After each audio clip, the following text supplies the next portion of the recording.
Well, to tell you the truth, I was going to talk about the ruling out of California, Sutter County, about Gavin Newsom's rules and the fact that the Sutter County Superior Court said that some of his rules were unconstitutional.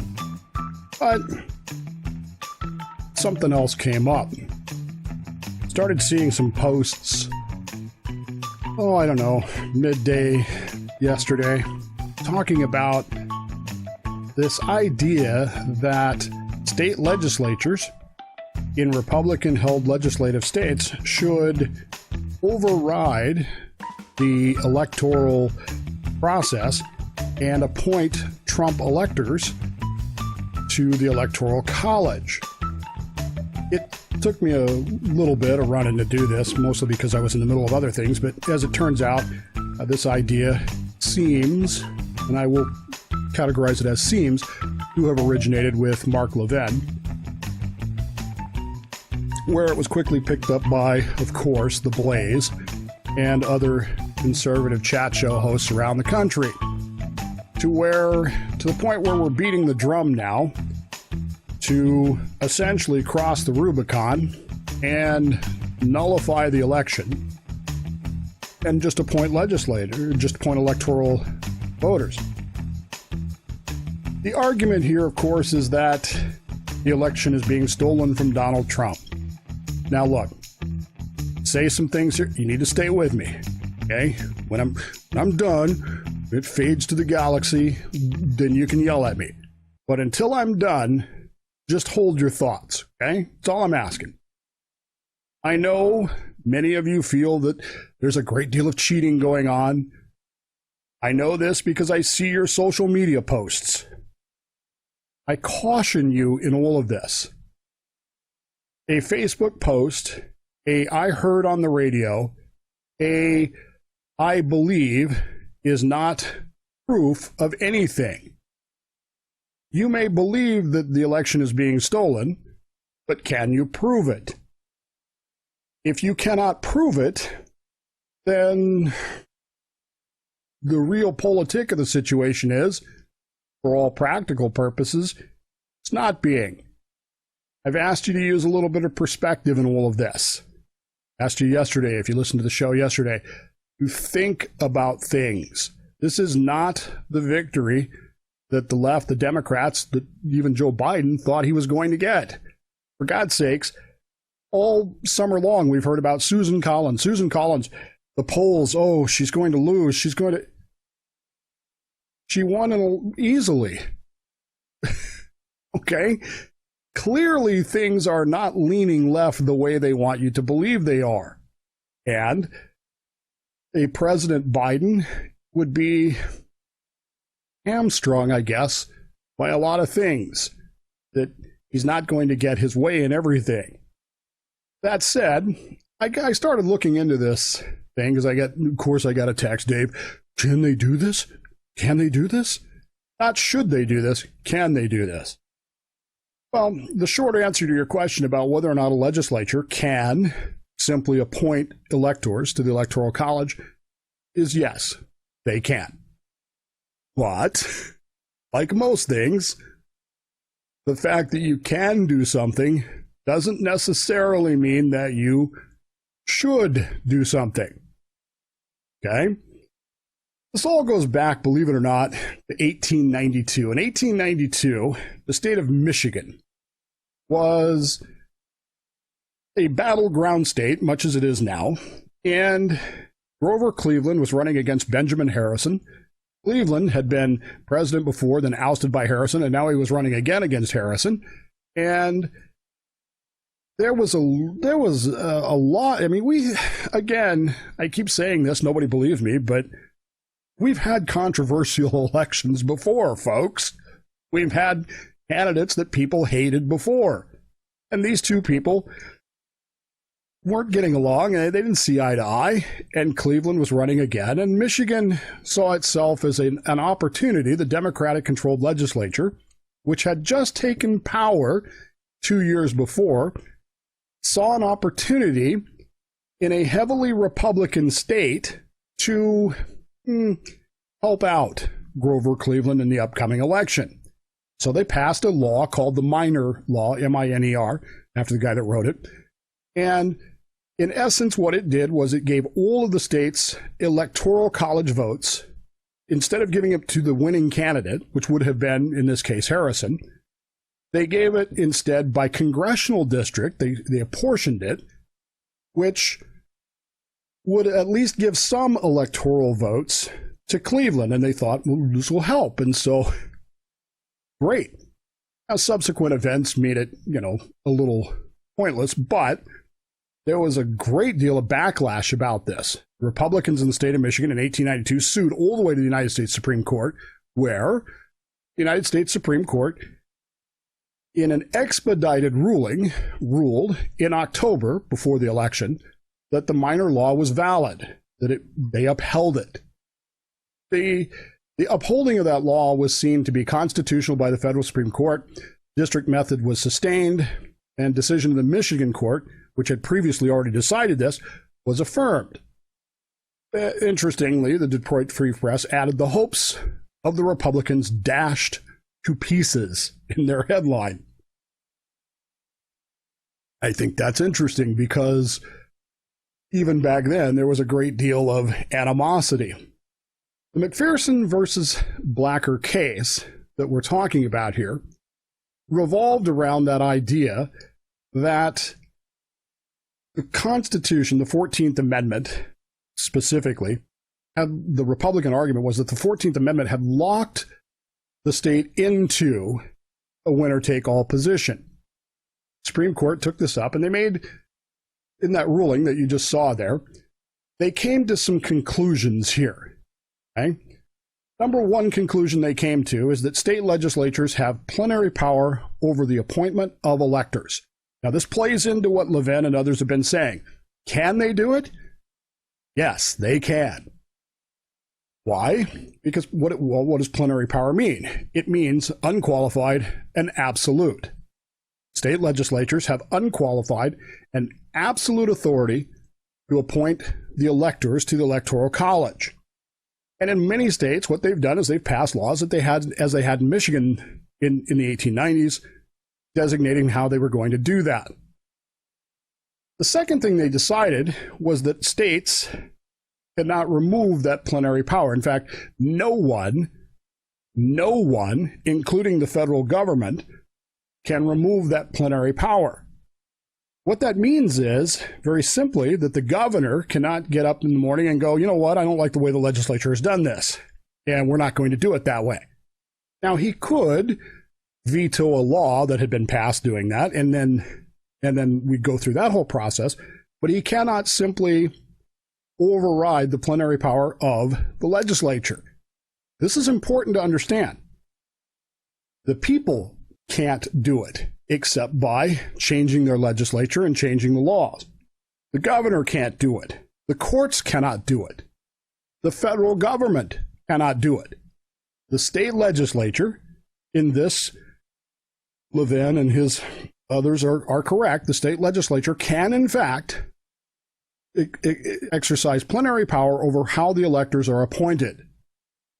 This was then reaffirmed later on in the Bush v. Gore case of 2000. This was one of the issues. There's a lot of people who don't like the Bush v. Gore ruling, but the fact is that they were upholding a Supreme Court ruling that had gone against the Republicans 100 plus years earlier. They don't like to talk about that one. And most of y'all that are calling today for these state legislatures to override the electorate and appoint the electors for Trump, you liked that decision anyway, so you'd probably be okay with that. In 1954, by the way, Michigan, after all those years, passed another law. By the way, let me back up just a little bit. That was in 1892. That was upheld. In that same election, the state legislature was turned back to Republicans, and they immediately repealed the minor law. So it went back to winner take all. in 1954, Michigan passed another law that banned forever. I mean, it's well, as long as that law's on statutes, it banned the idea of splitting their electoral vote, period. So unless there's a change in the legislature, and I can't imagine there would be, they've pretty well done that. And that's kind of where it ended up after all of this. In the end, it didn't matter because Cleveland got 277 Electoral College votes to 135 for Harrison. So really, the 5 votes that Michigan ended up giving to Cleveland didn't really make any difference, as it turned out.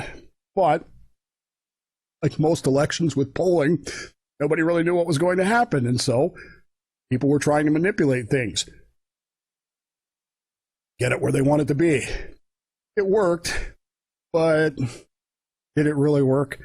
I mean, in the end, what did they gain? So when you hear these folks saying this, that Pennsylvania, Georgia, whoever, Virginia, Nevada, whoever, should simply override the voters and appoint these electoral college voters, can they do it? Theoretically, yeah, they can. And theoretically, we have 2 Supreme Court rulings that would show precedents for that. One would have to assume, with a 5-4 majority conservative on the Supreme Court, that they would probably stay with precedent and uphold that. I don't know what the lower courts would do. I guess it would depend on where you filed, but at any particular rate, the fact of the matter is that legally, technically, constitutionally, you could do this. But should you do this? The realpolitik of the situation recalls us back to what I said at the beginning.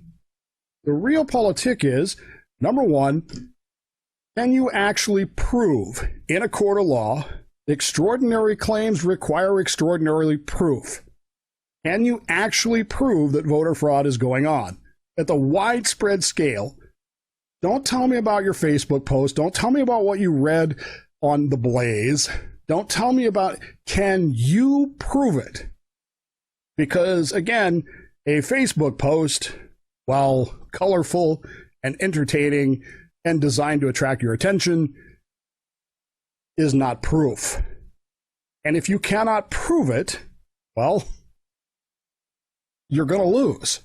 That's just a fact. You're going to lose unless you have video of people punting ballots marked for Trump off the Golden Gate Bridge, and you don't, you're going to lose. That's the reality of the situation. I know you don't like it. I get that. I know you think that Democrats and leftists are stealing the election. I get that. I share some of those feelings. But I also know that the realpolitik of the situation is I can't prove it, and neither can you. But with perspective, I know that this was not the electoral wipeout that they were expecting, that Joe Biden, is going to be a president hamstrung by a Congress that isn't as cooperative as he wants it to be. It isn't going to be willing to just willy-nilly pass everything. Even though the Democrats control the House, they won't control the Senate in 99% likelihood. And how many of you have stopped and think about what that means? Okay, Supreme Court justices, sure, it means that. All right, so he's not going to be able to appoint, far leftist judges because the Senate's going to say no.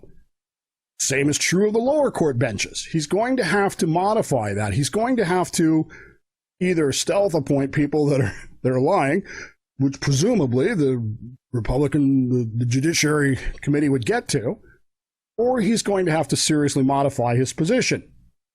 Secondly, how many of you thought about the fact that cabinet positions, Secretary of Treasury, Secretary of Health and Human Services, Secretary of the Treasury, Secretary of Defense, all require Senate confirmation?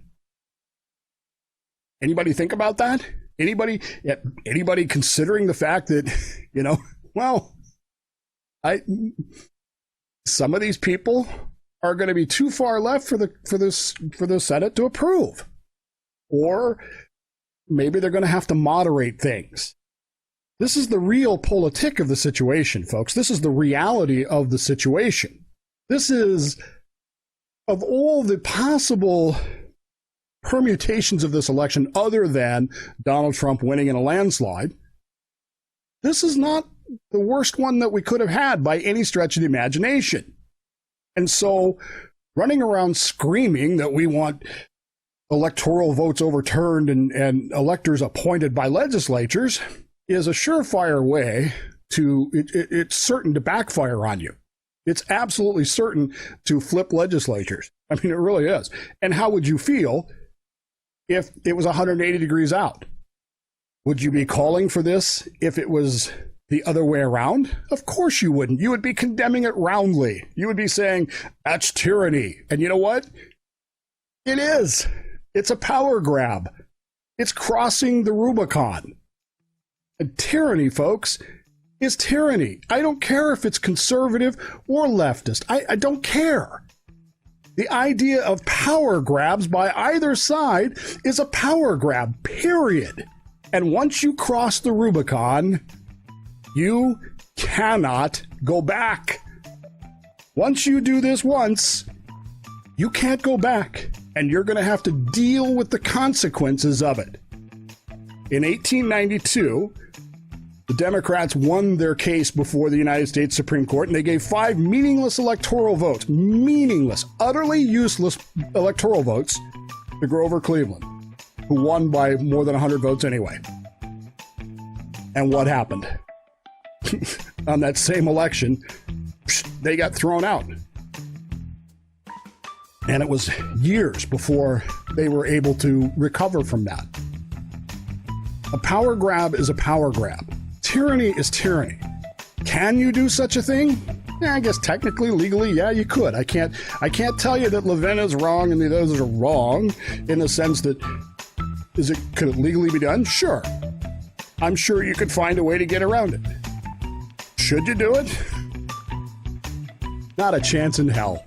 What do you gain? What do you gain by doing that? The backlash is going to be worse than the situation you're going to find yourself in if you don't do it. Common sense and perspective needs to rule here.